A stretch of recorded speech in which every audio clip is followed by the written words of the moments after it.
Essentiel Pharma Le Mag, votre rendez-vous sans ordonnance avec les meilleurs conseils en pharma-santé pour rendre votre quotidien plus fort.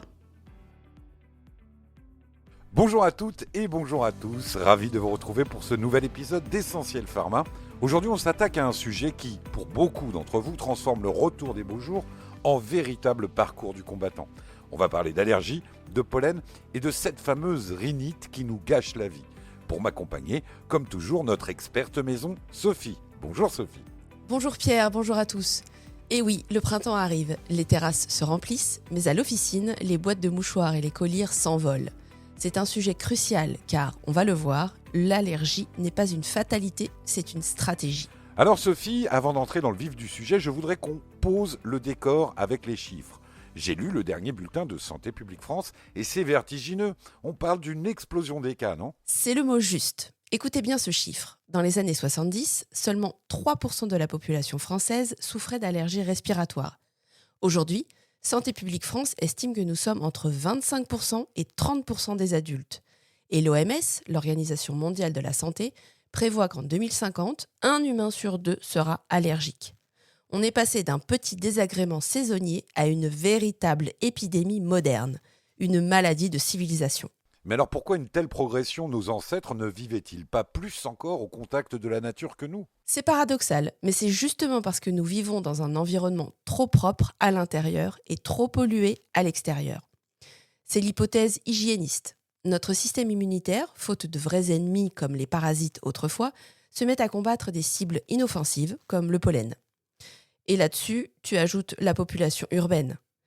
Santé publique France a démontré que les particules fines agressent physiquement les grains de pollen.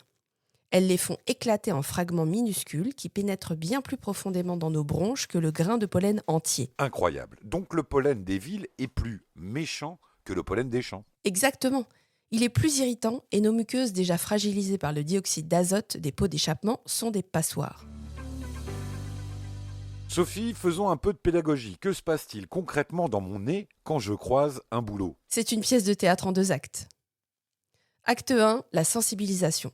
Ton corps rencontre le pollen, il l'identifie par erreur comme un danger et fabrique des armes, les anticorps IgE. À ce stade, tu ne sens rien. Acte 2, la réaction.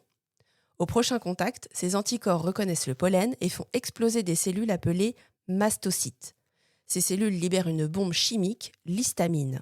C'est elle qui fait couler ton nez pour évacuer l'intrus, qui te fait éternuer pour l'expulser et qui fait gonfler tes yeux pour bloquer l'entrée. Donc le corps essaie de nous sauver, mais il en fait trop. C'est tout à fait ça. C'est un excès de zèle immunitaire. Alors, comment on calme le jeu ? On attend d'avoir le nez rouge ? Surtout pas. C'est là que notre rôle de pharmacien est crucial. L'allergie se traite par anticipation. Idéalement, il faut commencer son arsenal préventif 15 jours avant le début de la pollinisation. Le RNSA, le Réseau national de surveillance aérobiologique, publie des cartes de vigilance. Dès que le département passe au jaune ou orange, on agit. Et on commence par quoi ?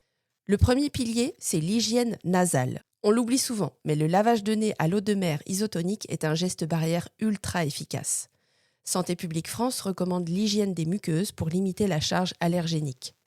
Si vous lavez votre nez matin et soir, vous retirez mécaniquement les grains de pollen avant qu'ils ne fassent exploser vos mastocytes. C'est tout simple, mais il faut le faire. Et côté médicaments ? On a les antihistaminiques, ils vont venir boucher les récepteurs de l'histamine. La bonne nouvelle, c'est que les nouvelles générations ne font plus dormir. On peut les prendre le matin sans craindre le coup de barre à 14h. Mais il y a aussi la micronutrition. On en parle beaucoup à l'officine, la quercétine, le zinc et la vitamine D. La majorité des Français sont carencés en vitamine D en sortie d'hiver. Or, cette vitamine est le chef d'orchestre de notre immunité. Une bonne supplémentation peut réduire l'intensité de la réaction allergique. Et alors pour les yeux, parce que porter des lunettes de soleil quand il pleut juste pour éviter le pollen, c'est complexe. Oui, les collyres anti-allergiques ou simplement des larmes artificielles pour rincer l'œil sont indispensables. Un petit conseil, gardez votre collyre au frigo. Le froid va resserrer les vaisseaux et apaiser les démangeaisons instantanément. Sophie, est-ce qu'on peut mourir d'un rhume des foins ? Directement, non. Mais le risque, c'est la marche allergique.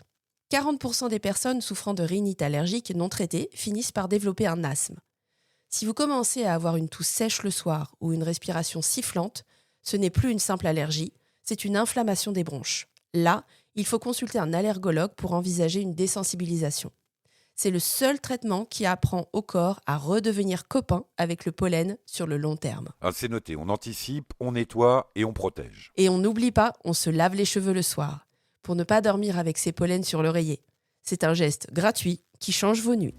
Merci Sophie pour cette masterclass et on se retrouve très vite pour un prochain épisode. Essentiel Pharma, votre réflexe santé.